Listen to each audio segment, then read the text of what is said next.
دھڑکتے دلوں آپ تمام دوستوں کو روہیل وائس چینل میں دل کی گہرائیوں سے خوش آمدید۔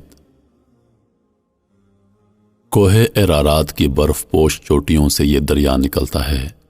یہ وہی ارارات پہاڑ ہے جس کے بارے میں کہا جاتا ہے کہ یہاں نوح علیہ السلام کی کشتی طوفان نوح کے اختتام کے بعد آ کر ٹھہری تھی۔ یہ پہاڑ اس سلسلہ ہائکو میں واقع ہے جسے آرمینائی پہاڑی سلسلہ کہتے ہیں۔ اس سلسلے کی سب سے بلند چوٹی ارارات 16,854 فٹ بلند ہے۔ یہاں سے نکلنے والے دریا کا نام فرات ہے۔ اس دریا کے کناروں پر ایک بہت بڑی تہذیب آباد تھی جسے بابل کی تہذیب کہتے ہیں۔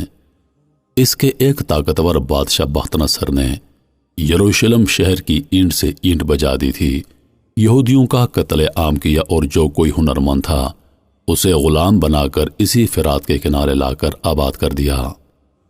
یہودی عبرانی زبان میں اسے پرات اور عربی الفرات کہتے ہیں۔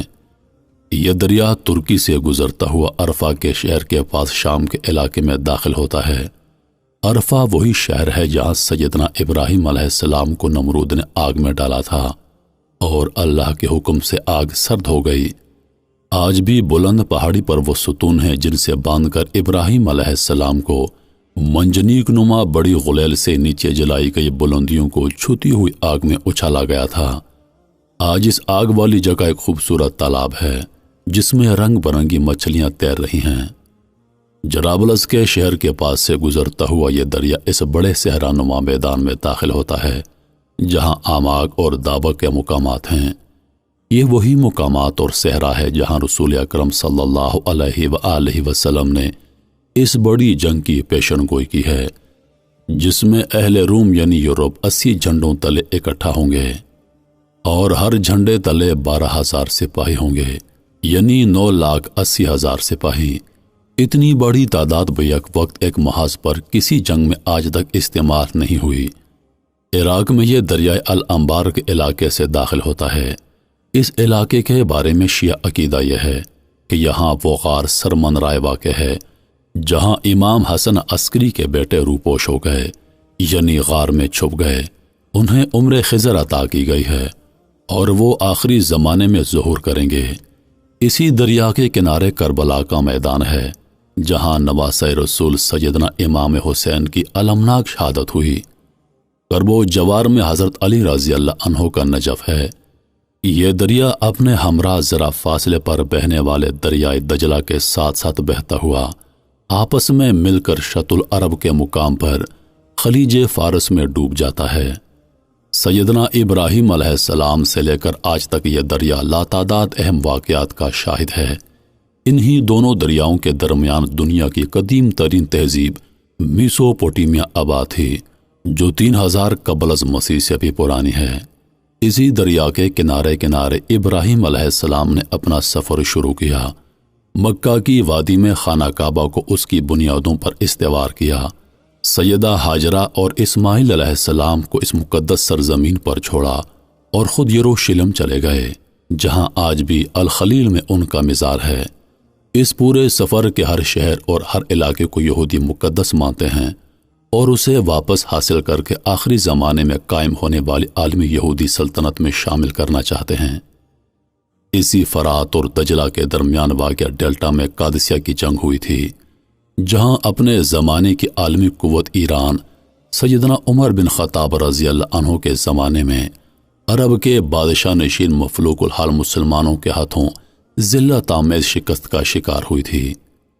یہ دریا جو شاید ابتدا سے چلا آ رہا ہے گزشتہ 1 صدی سے ایک مسلسل کشمکش اور قوت و طاقت کی مڈبیر دیکھ رہا ہے۔ یہ کشمکش اس وقت شروع ہوئی جب اس کے کناروں پر موجود میدانوں اور صحراؤں میں تیل دریافت ہوا۔ شام میں دیر الزور کے تیل کے چشمے دریائے فرات کے دونوں کناروں پر واقع ہیں۔ یہاں سے روزانہ 3,85,000 بیرل تیل نکالا جاتا ہے، جبکہ عراق کے تیل کے کنویں دجلہ اور فرات دونوں دریاؤں کے آس پاس پھیلے ہوئے ہیں اور اس کے پاس 140 ارب بیرل کا ذخیرہ موجود ہے۔ یہ تیل گزشتہ 100 برس سے اب صرف تیل نہیں رہا بلکہ کاغذی کرنسی کی مالیت متعین کرنے کے لیے سونے کا سب سے بڑا متبادل ہے۔ گویا یہ آج کے دور میں وہی حیثیت رکھتا ہے جو رسول اکرم کے زمانے میں سونے کی حیثیت تھی۔ اسی سونے کی تشبیہ دیتے ہوئے حضور اکرم صلی اللہ علیہ وآلہ وسلم نے فرات کے کناروں کا ذکر کیا ہے۔ آپ نے فرمایا، عنقریب دریائے فرات سے سونے کا پہاڑ نمودار ہوگا۔ جب لوگ اس کے بارے میں سنیں گے تو اس کی طرف چل پڑیں گے، اور جو پہاڑ کے پاس ہوں گے وہ کہیں گے، اگر ہم نے اسے چھوڑ دیا تو دوسرے لوگ اس پر قبضہ کر لیں گے۔ آپ نے فرمایا، پھر اس خزانے کو حاصل کرنے کے لیے لوگ الجھیں گے اور 100 میں سے 99 قتل ہو جائیں گے۔ اس جنگ کا آغاز اس وقت سے ہو گیا تھا جب 1912 میں تیل دریافت ہوا تو خلافت عثمانیہ نے ترکش آئل کمپنی بنائی۔ اس کے ٹھیک 4 سال بعد 6 نومبر 1916 کو برطانیہ نے عراق سے جنگ کا آغاز کیا اور 1917 میں بغداد پر قبضہ کر لیا۔ حجاز میں انگریزوں کا ساتھ دینے والے شریف مکہ حسین بن علی کے بیٹے فیصل کو فرات اور دجلہ کی سرزمین کا سربراہ بنا دیا گیا۔ 1932 میں عراق کو آزاد کیا گیا تو 3 سال بعد 1935 میں فرات کے کنارے ایک بہت بڑی شیعہ سنی لڑائی شروع ہو گئی جو 1 سال تک چلتی رہی اور ہزاروں انسانوں کی جانیں لے گئی۔ دوسری جنگ عظیم شروع ہوئی تو ایک عرب قوم پرست رشید علی عقیلائی نے جرمنی کی مدد سے بغاوت کر دی اور عراق پر قبضہ کر لیا۔ اسی وجہ سے برطانیہ نے عراق پر حملہ کیا۔ اس خونریز مارکے میں برطانیہ نے فتح حاصل کی، لیکن پھر تقریباً 7 سال یعنی 26 اکتوبر 1947 تک برطانوی فوجیں عراق میں رہیں۔ اس وقت سے لے کر آج تک یہ خطہ مسلسل حالت جنگ میں رہا ہے۔ بیرون حملہ آور نہ بھی تھے تو آپس میں کبھی شیعہ سنی مارکے اور کبھی قوم پرست عرب یا دیگر کرد قوم پرست حکومت سے الجھتے رہے اور فرات کے کنارے انسانوں کا خون بہتا رہا۔ اسرائیل کے ساتھ بھی 2 جنگیں ہوئیں، 1948 میں اور دوسری جنگ 1967 میں۔ دونوں جنگوں میں دریائے فرات پر آباد لوگوں نے ذلت آمیز شکست کھائی۔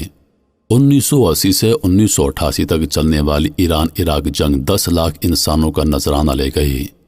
تو میرے محترم عزیز دوستو، یہ تھی حضور اقدس صلی اللہ علیہ وآلہ وسلم کی پیشن گوئی، جس میں آپ نے فرمایا تھا کہ سونے کے اس پہاڑ کو حاصل کرنے کے لیے لوگ الجھیں گے اور 100 میں سے 99 جان سے ہاتھ دھو بیٹھیں گے۔